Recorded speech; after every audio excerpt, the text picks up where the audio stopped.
Candi Borobudur. Candi Borobudur ditutup. Ya. Ya, ternyata di sana dijaga ketat dan sebagainya. Ternyata dibisniskan, diserahkan kepada BUMN. Orang mau ke sana berdoa nggak bisa lagi. Tapi kita gebrak, kita masuk, kita bakar dupa di sana. Akhirnya penduduknya besoknya masuk ke Gunung Tidar. Sampai di Gunung Tidar, di Petilesan yang Semar dengan Syekh Subakir itu kita turun. Nggak boleh pulang ke Jogja, nggak boleh ke Purworejo. Tapi sudah harus beli yang muntilan, beli 3, ini 27 sebulan ya. Nah akhirnya perjalanan ini ya harus tiba di sini pagi ya, 1-2 jam, nggak boleh istirahat pagi dan sudah harus dipasang gitu stupa-stupa itu. Nah yang ini Candi Lumbung, yang di tengah ini Sri, yang di sebelah kanan ini adalah Candi Sedono. Jadi Candi Lumbung Sri Sedono. Candi Lumbung Sri Sedono. Nah, Sri ini artinya representasi untuk bagaimana supaya masyarakat Nusantara ini berkecukupan pangannya. Kalau Sedono itu dono, ya dana ini urusan mengenai kekayaan ya, dana. Itu harus bagaimana lumbung kita itu terisi oleh bahan pangan supaya ketahanan pangan dan daya dana. Nah, kalau di sana Candi Damar Kencono. Damar Kencono itu supaya dia menerangi. Kencono itu adalah emas, dan ternyata kita nggak pernah tahu seperti ini wujudnya. Ternyata kan akhirnya kan seperti replika Monas. Seperti Monas. Kemudian karena tadinya akan 3 itu, di belakangnya itu replika dari Candi Borobudur itu sendiri. Nah, inilah perjalanan di mana kita nggak pernah menyangka harus berwujud seperti ini. Nggak pernah menyangka. Ini sejarah dari 3 ini, dan kita sudah diacarakan selama ini gitu ya, para bini sepuh sini ya, juga bagaimana spirit dan semangat ini untuk kejayaan Nusantara. Jadi sesungguhnya awal mula jadi ada petunjuk 7 mata air. 4 sudah jadi, ternyata 3-nya harus dalam bentuk candi di atasnya. Yang tengah adalah menjadi Candi Lumbung Sri. Yang sebelah kanan itu adalah Candi Lumbung Sedono. Candi Lumbung Sedono. Kemudian di sana yang seperti Monas adalah Candi Damar Kencono. Nah, kemudian terhubung dengan Borobudur. Karena semuanya spirit Borobudur kita sudah gunakan. Dalam bentuk pengambilan stupa replika Borobudur. Replika Borobudur, ya kan. Nah, ini setelah dapat petunjuk langsung dari puncak Tidar. Jadi dapat jelasannya yang Semar, yang Syekh Subakir. Langsung disematkan di sini. Upacara para bini sepuh leluhur Singosari kapan, Pak? 22 Agustus. Tanggal 22, bukan tanggal 23, tanggal 20 Agustus. Tanggal 20 Agustus. Kemudian kebetulan Ibu juga itu persis wetonnya itu yang ke-55. Jadi tahunnya 22, weton 55, dan ternyata 22 tambah 55 77 hari ulang tahunnya proklamasi. Nggak tahu, ada yang ngatur itu. Terima kasih Profesor Djuwajir Kertanegara kepada Bamus Spirit Nusantara dan Galeri Dharma Ardila. Sampai ketemu. Bahkan candi yang dibangun itu ternyata kan petunjuknya harus membangun Taman Sari. Nah, ini adalah Taman Sari Kasurangganan Sumberawa. Ya kan?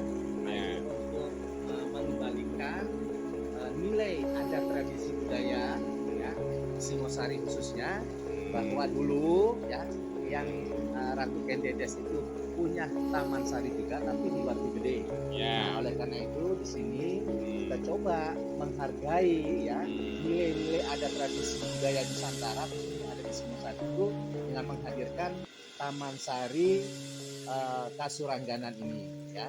Nah, ini semuanya punya fungsi secara spirit, kekuatan, energi air.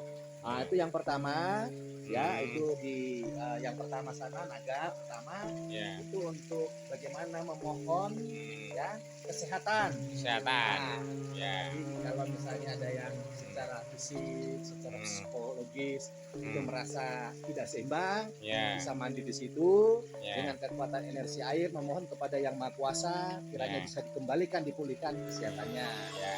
Yang kedua Ya. itu berkaitan dengan kewibawahan. Kewibawaan. Jadi kalau orang itu punya kewibawahan, tentu dia akan dihargai dan dia akan menjalankan segala perilakunya itu secara baik, on the track gitu. Ya, Karena oke. itu adalah Dewi, itu berkaitan dengan kemakmuran. Kemakmuran. Nah, itu.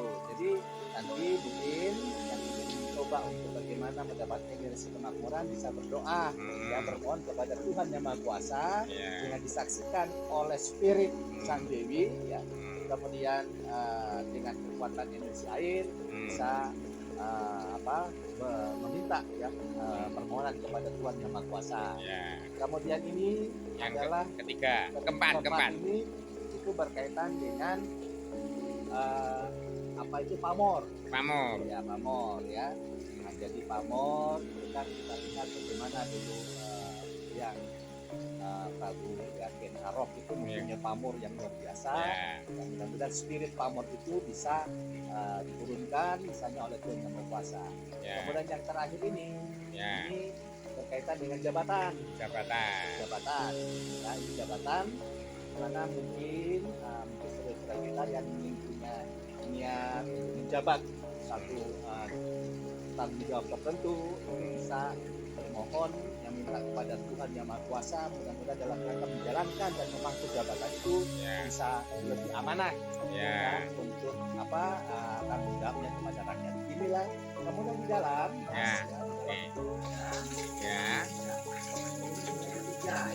ketiganya itu mengambil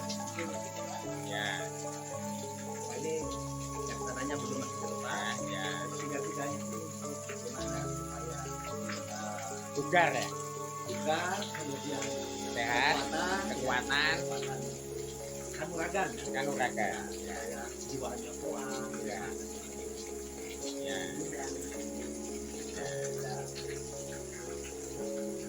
Tanggal 20 Mei tahun 2022 itu saya berdasarkan amanah dari lembaga yang saya dirikan, namanya Lembaga Komunikasi Pemangku Adat Seluruh Indonesia, itu mengundang seluruh pemangku adat, dalam hal ini adalah para raja, ratu, sultan, datuk, penglisir, ya, kepala suku marga dan kepala adat, ya, persekutuan masyarakat adat seluruh Nusantara hadir di Jakarta di Hotel Grand Cempaka.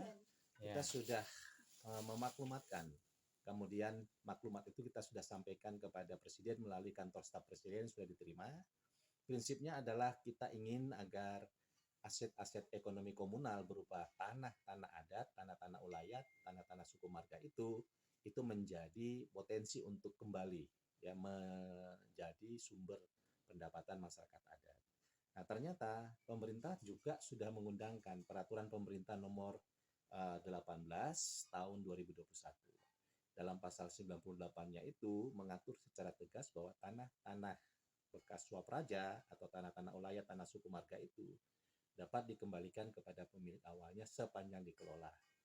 Oleh karena itu, maka kesadaran untuk kembali ya mengelola potensi tanah-tanah tadi yang selama ini dibengkalaikan begitu saja dan menjadi tanah negara, gitu, kemudian negara menyerahkan kepada pihak ketiga untuk dikelola dan ternyata tidak memberikan kontribusi atau belum maksimalisasi kontribusi kepada masyarakat adat, kita mencoba untuk melakukan revitalisasi dan rekonstruksi kembali agar tanah-tanah adat atau tanah-tanah suku marga, tanah-tanah swapraja itu bisa mendapat kepastian untuk diberikan sertifikat hak komunal di atas tanah-tanah tersebut.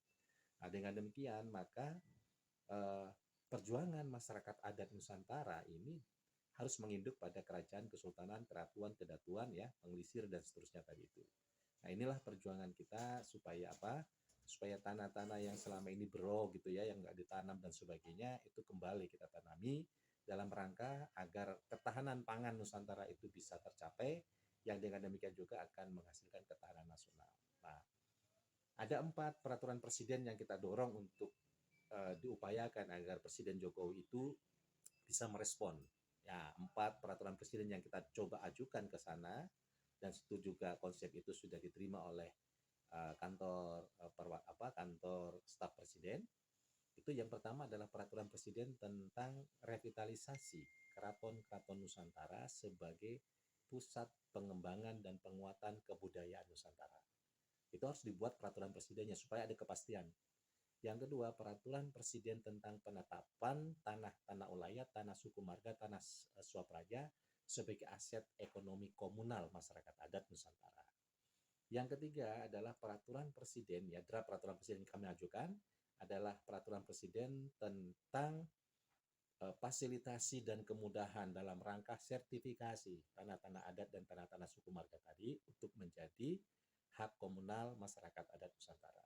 Supaya apa? Supaya ada kejelasan. Nah, yang terakhir itu adalah peraturan presiden tentang pemberian partisipasi interest kepada masyarakat adat Nusantara manakala tanah-tanah adat, tanah-tanah suku marga, tanah-tanah swapraja itu digunakan atau dimanfaatkan oleh pihak lain untuk kepentingan investasi kegiatan usaha. Jadi nggak boleh ditinggalkan. Ya, selama ini kan hubungan antara investor itu hanya dengan negara. Masyarakat adat sekitar kegiatan investasi itu tidak dilibatkan. Nah, oleh karena itu dengan adanya perjuangan ini mudah-mudahan kita tidak menghambat investasi, tetapi investasi juga tidak boleh hanya berhubungan dengan negara semata-mata, tetapi juga harus mengindahkan masyarakat lokal ya, local people-nya tadi itu. Dan ini juga tanggung jawab dari Transnational Corporation di dalam Code of Conduct on Transnational Corporation. Ada tanggung jawab Transnational Corporation untuk meningkatkan kualitas hidup dari masyarakat yang ada di lingkar investasi. Nah, inilah mudah-mudahan Pak Jokowi ini bisa merespon positif. Jika sekiranya Pak Jokowi ini benar-benar merespon 4 draft peraturan presiden yang kami ajukan, maka dia akan dikenang oleh seluruh masyarakat adat Nusantara dan dia akan mencetak sejarah ya di mana negara selama ini tidak mengindahkan masyarakat adat. Dengan adanya 4 draft yang kami ajukan itu, jika itu direspon positif oleh Pak Jokowi, maka insya Allah masyarakat adat itu tentu akan mengenang jasa dari yang mulia Paduka Presiden Republik Indonesia Bapak Insinyur Joko Widodo. Itu yang paling penting. Demikian ya Mas Guntur. Terima kasih Pak Profesor Djohadjir Kertanegara atas penjelasannya dari perwakilan dan perhimpunan Lembaga Komunikasi Pemangku Adat seluruh Indonesia. Jadi saya sebagai ketua dewan pendirinya itu tentunya mempunyai tanggung jawab untuk bagaimana agar visi dan misi dari lembaga ini betul-betul mencapai sasarannya. Tentu kita akan menjadi counterpart atau sinergisme dengan pemerintah. Gitu. Jadi tidak saling merugikan, tapi ini saling mendukung demi kemaslahatan, kesejahteraan, ya, peningkatan pendapatan dari masyarakat adat Nusantara. Terima kasih. Ya, terima kasih Mas Guntur ya. Ya.